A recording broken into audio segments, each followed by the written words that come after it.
Bonjour, nous sommes ici à la raffinerie de Grand-Puy en Seine-et-Marne. La raffinerie a reçu la visite de Madame Pécresse, Madame Lebouter et Monsieur Christian Jacob cette semaine et c'est un fait assez rare pour être signalé puisque en dehors des campagnes électorales, jamais ces personnes ne se sont rendues sur le site, y compris lorsque les salariés alertaient sur l'annonce de Total de vouloir supprimer des centaines et des centaines d'emplois. Et c'est bien pour ça que les principaux syndicats ont boycotté la venue, dénonçant la manœuvre électorale de Madame Pécresse. Il faut dire que quand eux appelaient à l'aide, la seule chose qu'on leur a envoyée, c'était les gendarmes quand ils devaient s'organiser, notamment pour les collectes et organiser la grève. En fait, l'aide, elle a surtout été pour Total, qui a perçu des dizaines de millions d'euros de la part de l'État et de la région. Est-ce que Total en avait besoin?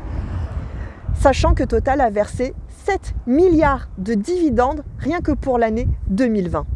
Ça suffit avec cette politique qui est faible avec l'effort et qui n'exige aucune contrepartie, aussi bien en matière d'écologie qu'en matière d'emploi, avec toujours les mêmes lobbies. Ça suffit avec cette politique qui ferme les yeux sur le repli industriel et sur la destruction massive des emplois. On en a marre de ces politiques qui sont incapables d'attaquer les lobbies. Nous, ce dont nous avons besoin, c'est d'élus de la région et du département qui ne cèdent rien, qui défendent les emplois locaux et qui mettent en œuvre la bifurcation écologique qui pourra permettre la création de nouveaux emplois. Les 20 et les 27 juin, votez pour pouvoir vivre en Seine-et-Marne, pour pouvoir vivre en Île-de-France, pour des élus qui mettront l'intérêt général avant les intérêts particuliers des lobbies.